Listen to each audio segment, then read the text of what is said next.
Es justicia social. Quien genera adicciones, quien genera violencia desde la pantalla, pues también debe de contribuir con el Estado que atiende precisamente esas consecuencias. Estas son las palabras con las que el diputado de Morena, José Armando Fernández Samaniego, sentenció a los videojuegos para que, a partir del 1 de enero del 2026, reciban un impuesto del 8%. ¿La razón? Son generadores de violencia en México. ¿A qué nos referimos? Vamos por partes. Prohibido divertirse. El contexto.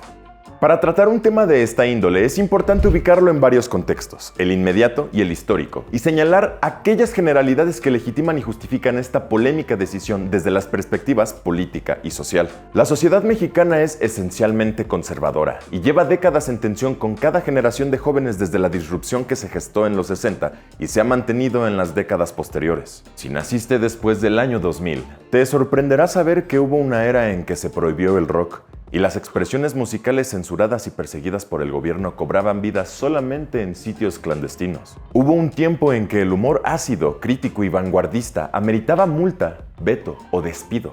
Existieron tiempos en que estaciones de radio debían destinar parte de su presupuesto a pagar multas por el uso de ciertas formas de lenguaje o por decir algo incómodo para las autoridades. Vamos a decir que existió y existe un común denominador: la estigmatización y persecución de todo aquello que gesta a las nuevas generaciones, a los jóvenes en especial, cuando se convierte en un contenido o entretenimiento que disfrutan millones. Por supuesto que era cuestión de tiempo para que los videojuegos cayeran en las garras de la política y se convirtieran en enemigo público y chivo expiatorio, tal como sus hermanos mayores, el cine, la televisión y la música. El estigma que pesa sobre el gaming en México no es nuevo. Durante los 80 y 90 muchos veían a los locales de arcade como espacios peligrosos y, como consecuencia, los jugadores eran señalados como vagos, delincuentes, personas sin porvenir.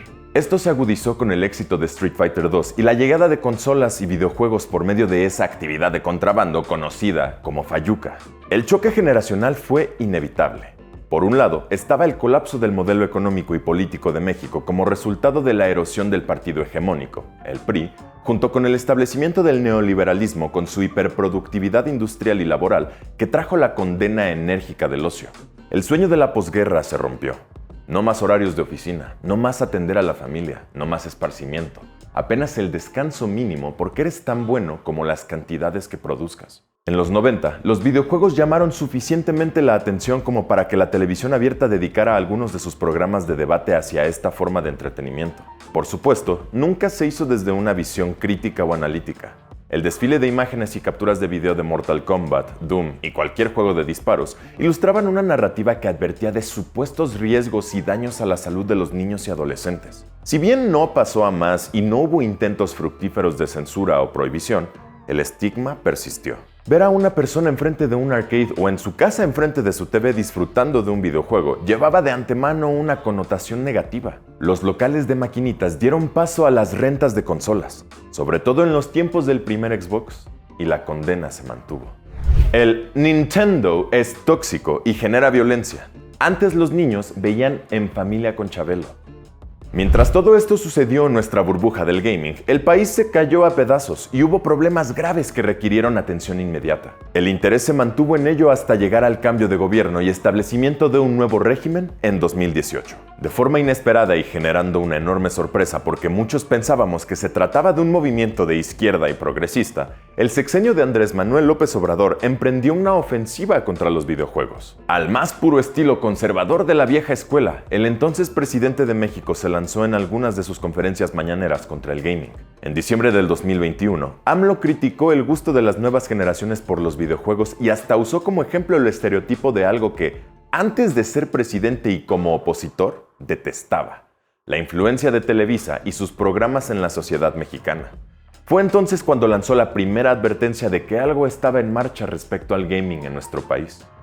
Que nuestros hijos se levantaban a ver a Chabelo.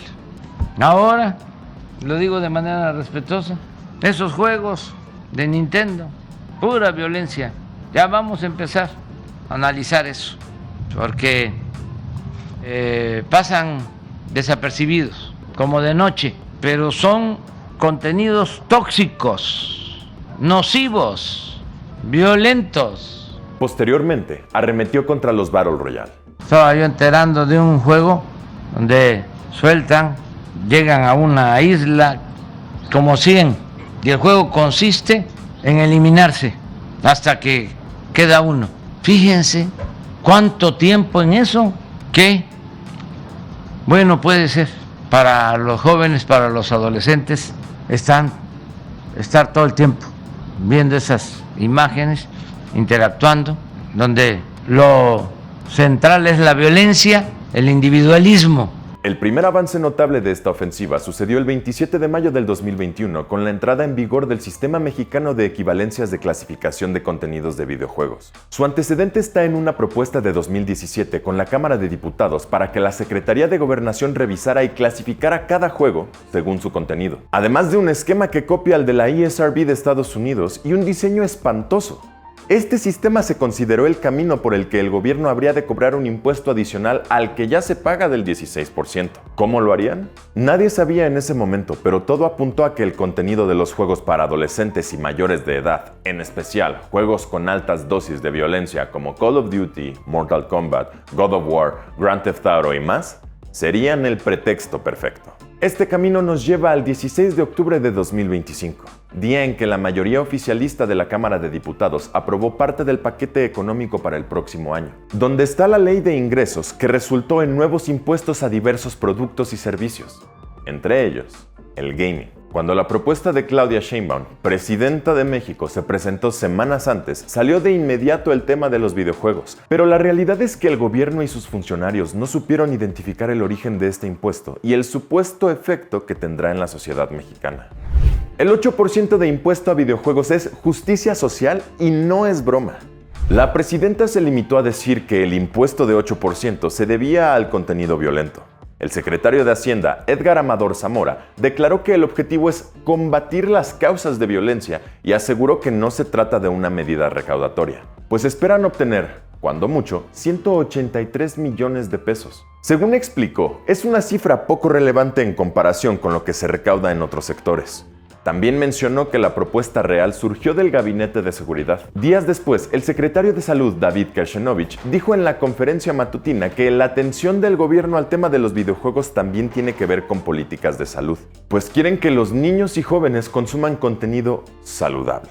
En ese momento incluso anunció que uno de los planes es la creación de videojuegos por parte del Estado mexicano para promover buenos hábitos y alejar a los jóvenes de la violencia. Entonces, el impuesto existe, pero nadie reclama su paternidad. En este caso, la única ruta que revisar es el Paquete Económico 2026, que tiene un apartado de impuestos saludables. La sorpresa es inevitable. Los videojuegos se meten con calzador en medidas tributarias relacionadas con el consumo de refresco y tabaco.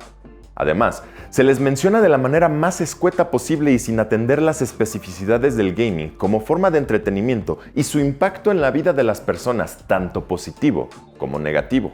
Lo que encontramos que dice es lo siguiente. Estudios recientes han encontrado una relación entre el uso de videojuegos de naturaleza violenta y un nivel más alto de agresión entre los adolescentes, así como efectos sociales y psicológicos negativos como aislamiento y ansiedad. Asimismo, la proliferación de casas de apuestas en línea ha aumentado el acceso de la población a dichas actividades, provocando daños sociales y económicos para los individuos y sus familias. Esos estudios en realidad es solamente uno, y se trata de el efecto de los videojuegos en variables sociales, psicológicas y fisiológicas en niños y adolescentes. Una investigación de José Moncada Jiménez y Yamilet Chacón Araya de la Universidad de Costa Rica que se publicó en 2012. El ejercicio científico es relevante, pero parece que los asistentes del gobierno solo buscaron en Google una investigación que se acomodara lo más posible a su narrativa. Irónicamente, el estudio mismo reconoce que es necesario profundizar más en la tarea científica y de investigación para establecer resultados sólidos y contundentes. En específico, dice: La evidencia científica acerca de la temática de los videojuegos es algunas veces contradictoria. Se deben realizar mayor cantidad de estudios con sólidos diseños de investigación. Jugar un videojuego activo es más beneficioso que ser sedentario. Básicamente, el gobierno de México tomó lo que le convino de ese artículo para justificar la aplicación de un impuesto y apeló a su aplanadora legislativa para aprobarlo sin el mínimo debate, consideración o cambio. Para cerrar el ridículo, la siguiente mención del gaming en el paquete económico acompaña al impuesto que se aplicará a las apuestas. Se propone establecer un impuesto especial ad valorem de 8% a la prestación de servicios digitales de videojuegos con contenido violento y aumentar el impuesto ad valorem de 30 a 50% sobre el monto total de las apuestas o la cantidad efectivamente percibida. La decisión se volvió polémica, pero lo fueron aún más las declaraciones llenas de imprecisiones del diputado José Armando Fernández Samaniego, con las que iniciamos este video.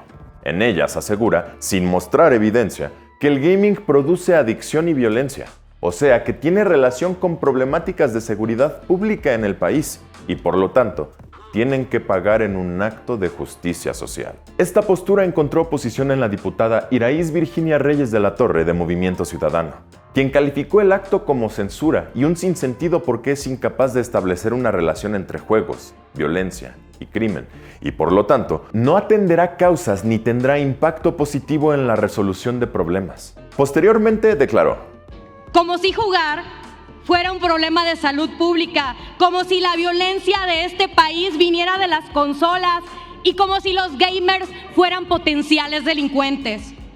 Pero jugar no es una enfermedad. Plantear lo contrario es una falta de respeto, una visión estigmatizante y profundamente conservadora.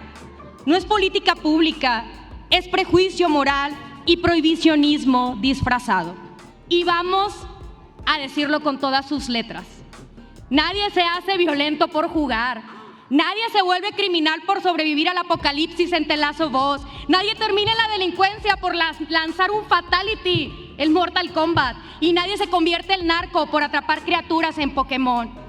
La ficción no produce delincuentes, el entretenimiento no genera violencia. La violencia la produce un Estado que ha normalizado impunidad, que ha permitido que el crimen crezca y que no ha cumplido con su deber de proteger a la gente. Debido a que el gobierno prefirió catalogar a los gamers de vagos irresponsables en vez de investigar, decidió poner citas a lo estúpido para rellenar trabajos. Y aquí es importante tener presente algo importante. El fenómeno de la violencia y el crimen en México ha sido estudiado desde distintas perspectivas con todo el rigor científico, y las investigaciones más serias y responsables no cometen el atropello de plantear una visión reduccionista que involucre a medios como el cine, la televisión, la música o los videojuegos. En la publicación del seminario La violencia en México a la luz de las ciencias sociales, los investigadores René Jiménez Ornelas y Dalia Reyes García, en su ponencia La violencia social en México, señalan: las condiciones de desigualdad social en que se desenvuelven los mexicanos son muestra del fracaso tanto del sistema político como de los gobiernos en turno para atender las necesidades más urgentes y responder a las aspiraciones de bienestar y equidad de los grupos vulnerables. En este clima de descomposición social, la violencia política y económica se hace presente mediante el crimen en las calles, secuestros, robos a transeúntes de vehículos o a casa-habitación, problemas armados, tráfico de drogas, por mencionar algunos. Incluso si se profundiza en el problema desde aquello que afecta a la juventud, es posible encontrar investigaciones tan específicas como crudas. Es ahí donde encontramos conceptos como el de juvenicidio del investigador José Manuel Valenzuela, quien señala la violencia sistémica del que es víctima este grupo de edad bajo las condiciones del Estado mexicano, derivadas en sus omisiones como en sus fallas. El juvenicidio inicia con la precarización de la vida de las y los jóvenes, la ampliación de su vulnerabilidad económica y social, el aumento de su indefensión ciudadana y la disminución de opciones disponibles para que puedan desarrollar proyectos viables de vida. Es así como los estudios han demostrado que la violencia y el crimen son problemas sociales multicausales y que su raíz se encuentra en deficiencias socioeconómicas profundas y desde ahí deben de ser explicados. Una medida tribunera, pero que afecta, y mucho. Si buscamos una definición ad hoc para el impuesto de 8% a los videojuegos, encontramos que se trata de una medida tribunera que es parte de una generalidad política populista. Tribunero es un término que viene del fútbol y se usa para describir al entrenador o jugador con resultados mediocres, pero que es el primero en besar el escudo, retar al rival en los clásicos y hacer el escándalo suficiente para que la afición aplauda. Nada más. En ese sentido, consideramos que el impuesto al gaming en México es un acto tribunero, porque parte de un conjunto de expresiones falsas. Detrás de él no hay estudios, análisis profundos ni resultados concluyentes. No es una medida tributaria, Ya lo dijo la Secretaría de Hacienda. Se supone que es una medida propuesta por el Gabinete de Seguridad, pero tampoco hay rastro de la investigación con que las instituciones policiales, militares y de seguridad pública justifican su aplicación. Al final, se trata de un acto que apela al escándalo, a la alimentación de la narrativa oficialista de que se está trabajando para resolver la violencia y el crimen en México, un país que en 2024 registró 33.241 víctimas y una tasa de 25.6% de homicidios por cada 100.000 habitantes.